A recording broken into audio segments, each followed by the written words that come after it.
चलिए, तो आज मैं आपको कालिदास की एक बहुत ही सुंदर कथा सुनाता हूँ। लगभग पहली सेंचुरी के आसपास की ही बात है।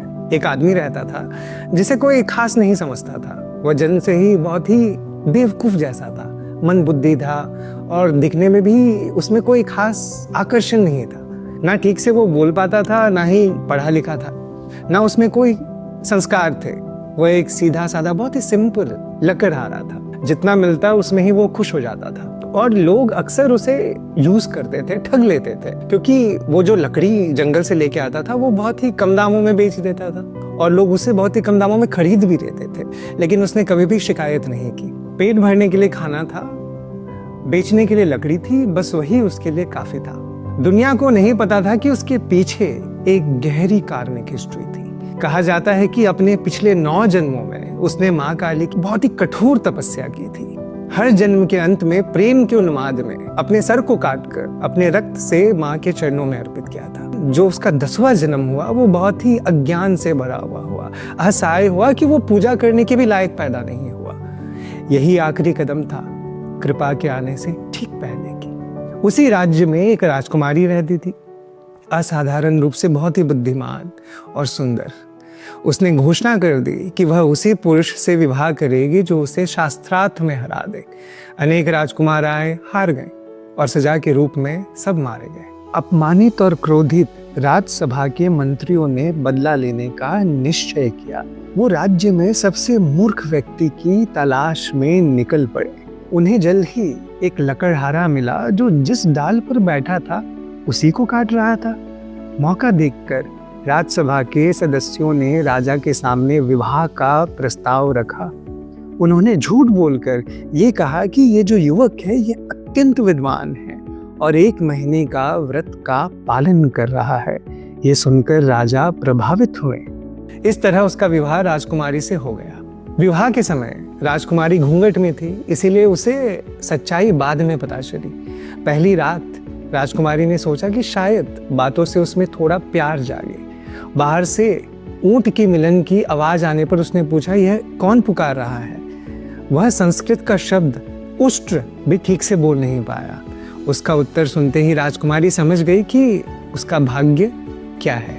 राजकुमारी ने उसे कठोर शब्दों में अपमानित किया, नालायक कहा और अपने सामने से हट जाने का आदेश दिया। जीवन में पहली बार उस आदमी ने गहरा अपमान और पीड़ा को महसूस किया। टूटा हुआ निराश वह एक काली मंदिर में जा पहुंचा। उसे आज उज्जैन मध्य प्रदेश में गढ़ कालिका मंदिर के नाम से जाना जाता है, जो वह शक्तिपीठ है जहां देवी सती का ऊपरी होठ गिरा था। शब्द नहीं थे, समझ नहीं थी, पर जैसे ही किसी पुरानी याद ने उसे अंदर से जगा दिया हो, उसने अपना सर पटकना शुरू किया, जब तक कि रक्त की कुछ बूंदें उन पर गिर ना पड़ी। थका हुआ और भूखा वह जल्द ही मंदिर के दरवाजे के पास सो गया। माँ काली ने उसे अपने द्वार पर सोया हुआ देखा। गहरी नींद में भी उसके होठों पर बस माँ का ही नाम था। भला कोई माँ अपने बच्चे को भूखा कैसे देख सकती है? एक पल में माँ ने अपने मुंह में रखे हुए पान के पत्ते निकाले और उसके मुंह में रख दिया। वह घबरा कर जाग गया और सामने स्वयं माँ को खड़ा पाया। शब्द जैसे साथ छोड़ गए थे। भावनाओं से भरा हुआ, टूटा हुआ वह बस रोता रहा। उसे लगा कि उसकी ही जीव ने उसकी मूर्खता से सारी गड़बड़ की है। उसने हाथ बांधकर अपनी जीभ पकड़ ली। काश उसने ठीक से बोला होता, सही शब्द चुने होते तो उसका जीवन कुछ और ही होता। वो मन ही मन पछताता रहा। भावुक होकर वह अपनी जीभ काटने ही वाला था कि माँ ने प्यार से उसे रोक लिया। माँ ने उसका मुंह खुलवाया और उसकी जीभ पर पवित्र वाघव बीज लिख दिया। उसी क्षण, उसी समय उसके भीतर कुछ बदल गया। वो गाने लगा, माँ की महिमा गाने लगा। उसकी प्रार्थना सुन ली गई थी। पढ़ाई लिखाई और काव्य की अद्भुत शक्ति जैसे अचानक उसे मिल गई।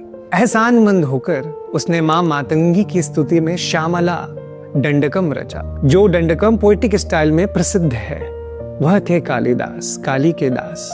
उनकी अटूट भक्ति ने उन्हें अपने समय का सबसे महान कवि बना दिया। उन्होंने धन और सत्ता को अस्वीकार किया और बाद में उस राज्य को भी छोड़ दिया। वह उज्जैन पहुंचे जहां उन्होंने राजा विक्रमादित्य के दरबार के नवरत्नों में भी स्थान पाया। वहीं उन्होंने मेघदूत जैसे अमर काव्य की रचना की। वह उसी विवाह की पहली रात के दर्द और तड़प से प्रेरित थे, जिसे माँ की कृपा ने एक बढ़िया काव्य में बदल दिया। उन्होंने शकुंतला, मेघ संदेशम और कुमार संभवम भी लिखा।